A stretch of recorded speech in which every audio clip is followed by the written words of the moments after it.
உலக மொழிகளுக்கெல்லாம் தாயாக விளங்கும் எனது தாய்மொழியாம் தமிழுக்கு முதல்கண் வணக்கம். அதாவது திருவள்ளுவர் என்னன்னு கேட்டீங்கன்னா, திருக்குறளை எழுதி படைச்சிட்டு இந்த மக்களுக்காக கொடுத்துட்டு போயிட்டாரு. இத மக்கள்கிட்ட போய் யாரு சேர்க்கிறது அப்படின்னு அடுத்தடுத்த வந்தவர் தான் நம்ம பாரத ஐயாவை பாக்குறேன். ஏன் அப்படின்னு கேட்டீங்கன்னா, காந்தம் எல்லாருமே ஒரு தெரியும், இரும்பை ஒட்டி இருக்கும். அப்ப அந்த காந்தத்தை முதல்ல செய்யறப்ப அந்த காந்தம் அனைத்து இரும்பு பொருட்களுமே இருக்காது. ஆனா அதுக்கு ஒரு சின்ன மின்சாரம் அது பாய்ச்சதும் அனைத்து இரும்பையும் ஒட்டி இருக்க ஆரம்பிச்சிடும். அதே மாதிரிதான் திருவள்ளுவர் காந்தத்தை செஞ்சு வச்சுட்டு போயிட்டாரு. பாரதியா அதுக்கு மின்சாரத்தை கொடுத்து இன்னும் நிறைய பேரை திருக்குறளுக்காக ஈர்த்து வருகிறாரு.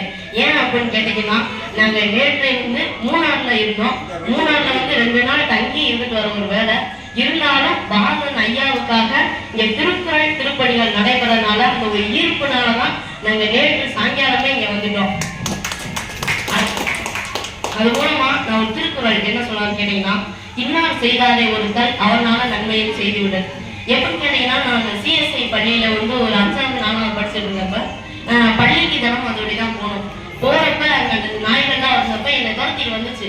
வேகமா வீட்டுக்கு ஓடி போய், அம்மா அப்பா என்ன நாய்கள்லாம் துரத்திட்டு வருது, என்ன செய்யறது அப்படின்னு கேட்டேன். நீங்க என்ன செய்ய, கொஞ்சம் பிஸ்கெட் வாங்கிட்டு போய் போறப்ப கூட அது அவங்க ஒன்றும் செய்ய சொன்னாங்க. தினமும் நான் பள்ளிக்கு போகணுன்றதுனால என்ன செஞ்சேன், தினமும் போய் பிஸ்கெட் வாங்கி கொடுத்துட்டு இருந்தேன். ஒரு நாள் ஏதோ ஒரு அவசரத்துல பிஸ்கெட் கொண்டு போக மறந்துட்டேன். பிஸ்கெட் கொண்டு போக மறந்தோடனே அவங்க என்ன சார், நான் என்னை வீடு வரைக்கும் துரத்தி பிஸ்கெட் ஏன் என்னை கொண்டு வரலன்னு என்னை வீடு வரைக்கும் துரத்தி வந்துருச்சு.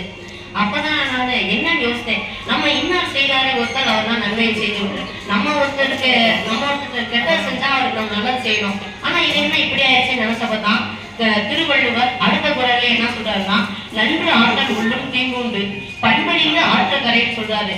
நீ என்ன கெட்ட செஞ்ச அனைவருக்கும் நல்லது செஞ்சுவியா, அவங்க பண்பறிஞ்சு அதுக்கப்புறம் தான் நீ நல்லது செய்யுங்க. அதுக்கு அடுத்த குறள்லயே வள்ளுவன் எவ்வளவு அழகா சொல்லியிருக்காரு பாத்தீங்களா. பாரதன் ஐயா அவர் ஏறதுக்கு ஒரு ஏணியை உருவாக்குனாரு. அதே மாதிரி பாரதன் ஐயாவே நம்ம இனி வளர்றதுக்கு ஒரு மிகப்பெரிய ஏணியா நிக்கிறாரு. சந்தோஷப்பட்டு இந்த திருக்குறள் திருப்பணிகளுக்கும் எங்க பேச வாய்ப்பளித்த பாரதிய தமிழறிக்கை பேரனுடைய நிறுவனர் தலைவர் பாரதன் ஐயாவுக்கு நன்றி கூறி என் உரையை முடிக்கிறேன். நன்றி வணக்கம்.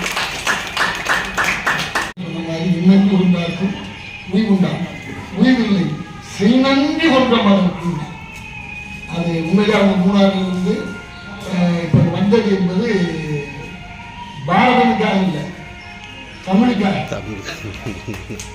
தமிழுக்கு தொண்டு செய்த ஒரு சாதனை இல்லை. தமிழ் தொண்டன் பாரதி தான், செத்த தொண்டோன் பாரதிதாசன். அதனால தமிழுக்கு தொண்டு செய்தவர்கள் எல்லோருக்கும் நல்ல வாழ்வுண்டு. இந்த நிகழ்வை தமிழகம் முழுவதும் தன்னுடைய யூடியூப் சேனல் மூலமாக கொண்டு செல்கிறார்கள். தமிழக அரசுக்கும் இந்த நிகழ்வு ஒவ்வொரு வாரமும் சென்று கொண்டிருக்கிறது.